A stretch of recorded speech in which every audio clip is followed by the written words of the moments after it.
One Question is designed to give subscribers valuable insights on how executive leaders in college athletics think about key issues on their respective campuses, in their departments, or within their leagues and conferences.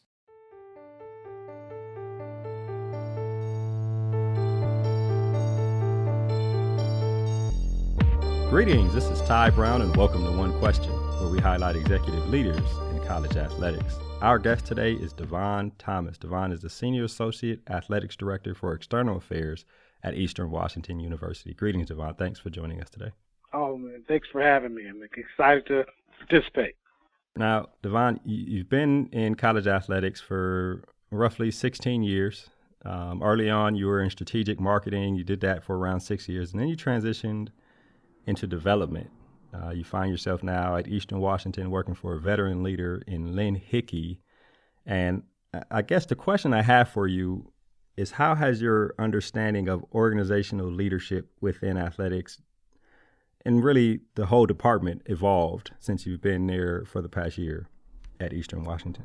Well, I mean, that's an interesting one. I'm one of the, I guess, the lucky ones that I've seen this collegiate athletics profession from a number of vantage points. First as a student athlete, and then, unpaid intern and coordinator and director and assistant AD. So I've had a chance to see this thing from a number of different facets. Over the past year, my understanding has really evolved more into an appreciation for organizational leadership. In this business, when I got into it, it was, hey, put your head down and grind, just work. If you can come in and do the work, you'll be successful. Well, what I gave very little credit to were the team leaders, the senior staffs at the different institutions that I've been a part of, the work that they were doing to allow me to just come in and put my head down and work. And so sitting in, the chair that I do right now, it's an appreciation of the responsibility that I have to my team members, because I've got some staff, some teammates that they want to do the same thing. They want to be able to come in and be excellent at what they do. And in order for them to be able to do that, I have to be, and our senior leadership team have to be on our P's and Q's.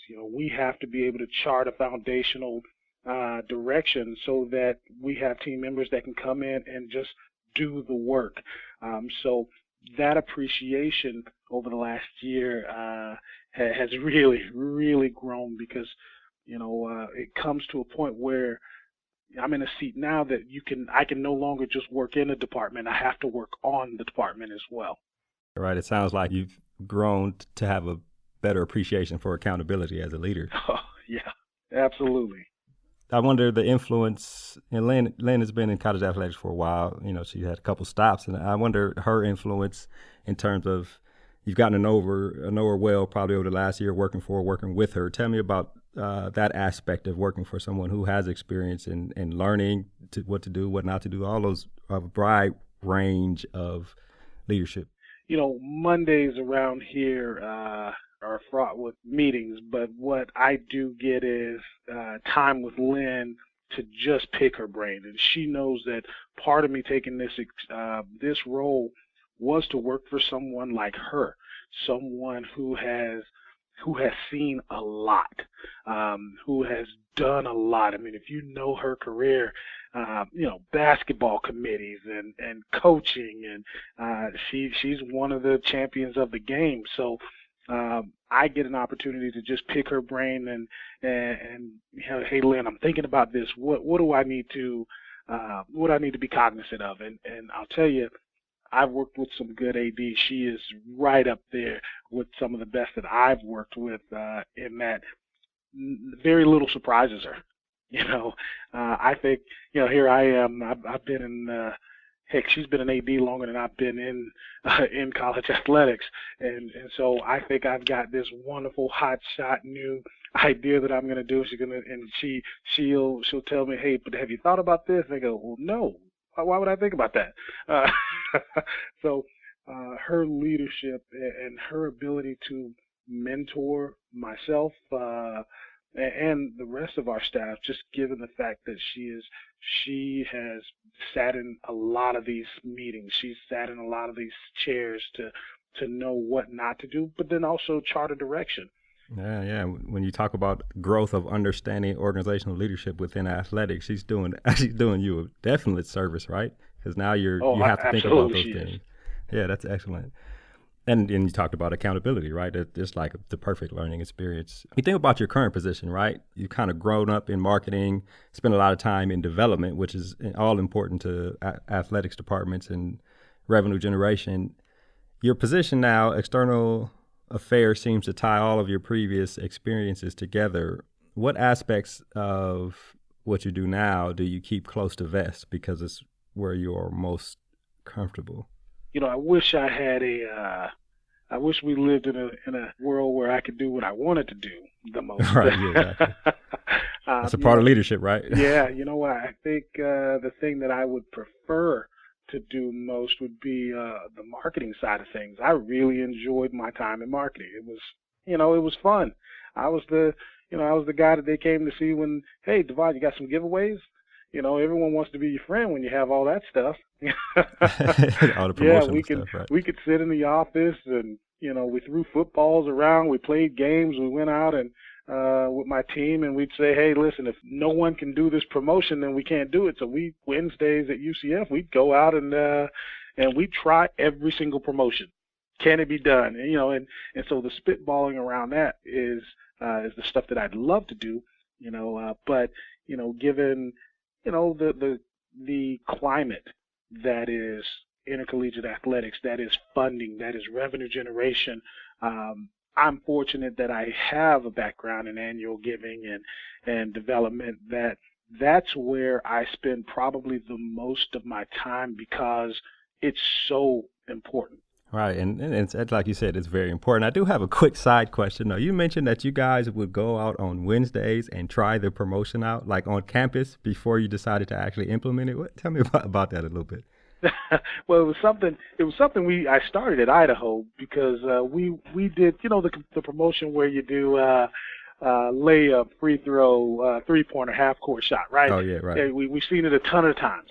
Well, we did it at a few games at Idaho, and no one could make it. And so one day I had an intern meeting, and I just said, hey, has anyone ever seen this done? Well, no one had. I go, all right, you know what? Start now. Any promotion that is pitched, we have to see if it can be won. The fun for the crowd isn't necessarily something that no one wins. It's, from time to time, you want to know that something can be done. So Wednesdays, we would go Wednesday mornings because generally we play Thursday games.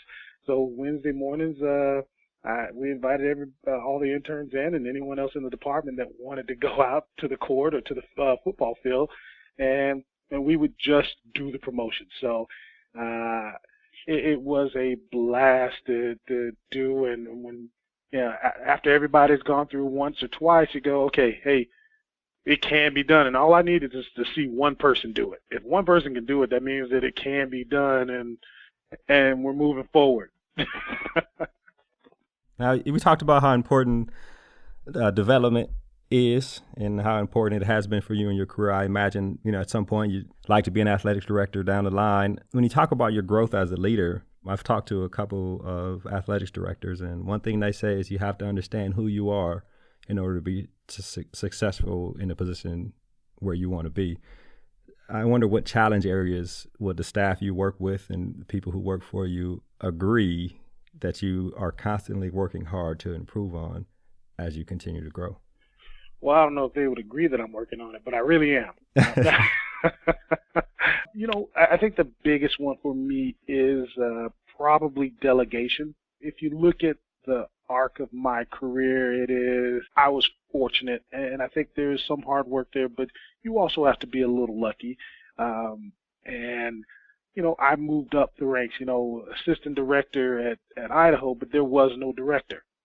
So 2 years later, I'm the director of marketing, but I got that job at, 24 years old as assistant director. So, 4 years later, 3.5 years later, you're assistant AD at 27, 28 years old of marketing, and the expectations there. You're supposed to be we've got directors of marketing, you got interns, and you got other things, people that do the little things, so to speak. Well, I remember at Idaho about 3 years in, our intern team sat down with me, and I just asked how things were going, and they said, well, you do everything.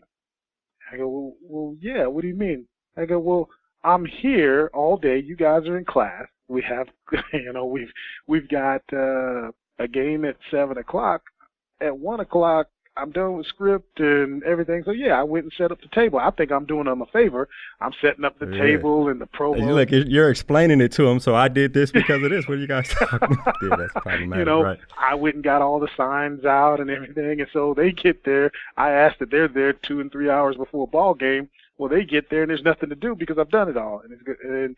And so I had to begin to understand then, oh, so you want to learn stuff. Okay. and for me it was, well, I still like to do this stuff. I'm not too good, for me, my take on it was, I'm not too good to bring out tables. I'm not too good to set up the promotional items. And they looked at it as, well, he doesn't let me do the job that I'm trying to get experience doing.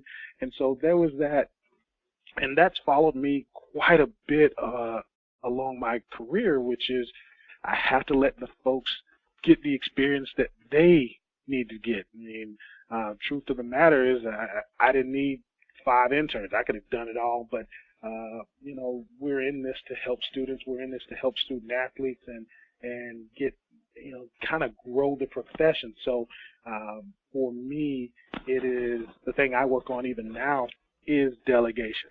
Well, Devon, you touched on 2 things there, but one, in terms of interns and graduate assistants and people who work with and for you, after they see that you're willing to do the work, you won't ask them to do anything that you won't do. I mean, beyond that, then they'll do it because they know you're willing to do it. After that, you're just getting in their way, right? I really am. That's a big one as well. We do golf tournaments and everything, and afterwards, folks go, hey, we really like to thank Devon for his. They go, no, listen, I'm not gonna lie to you. I did very little here. This team is amazing, and truly, if I spoke up in a meeting, I would just mess it up. I am known for coming up with a dumb idea. Well, the second thing you touched on right at the beginning, I think it ties to this, which is important, is you were a nose to the grind, get things done guy, right? And the challenge of transition for people like that, and I'm the same type of guy, is when you go from that position to be a guy who just gets things done, knows that work hard, pays the bills, you got to do what you got to do, and then you find yourself in a leadership position, and now you have to go from managing to leading. Right now you're more of the visionary. Like, that's a hard transition for people like you and me who are, nose to the grind, the get stuff done person. It's a very hard transition, and it's good that you acknowledge that that's one of the growth challenges that you're going through. It is. It's difficult because, I think for a while you evaluate a hard day's work, for, a decent day's wage for a hard day's work. You evaluate that on what did I actually do? What did I accomplish? And for me, the evolution of my career, it isn't necessarily, hey, Devon actually folded the shirts, but what I did was I made 3 or 4 decisions today that allowed Drew the freedom to fold the shirts and get this thing done. It allowed Nicole the opportunity to sell tickets today without encumbrance. She had all the decisions from my level that she needed. It allowed Dave Cook to write the article and get it out as fast as he could.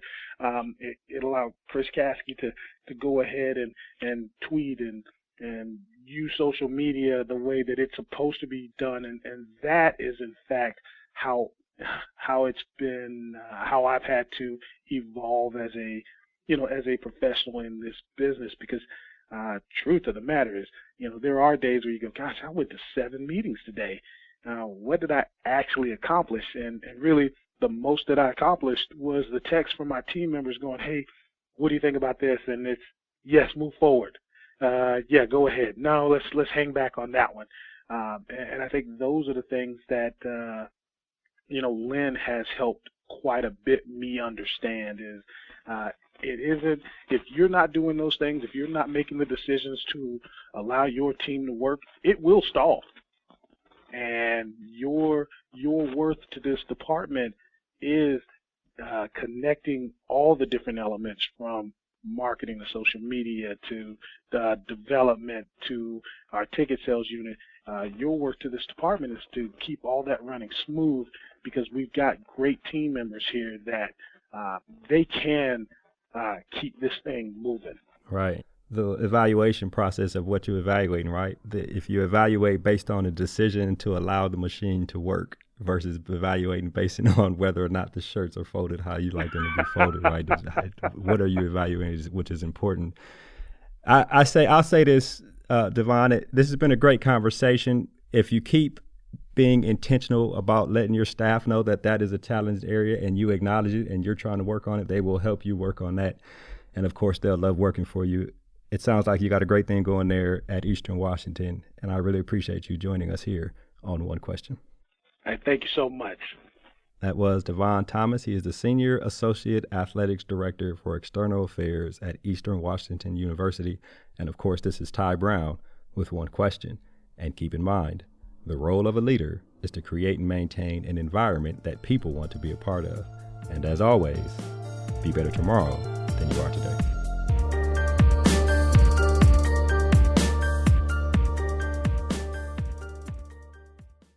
This episode of One Question is produced by Spades Media Group, solving problems using creative leadership.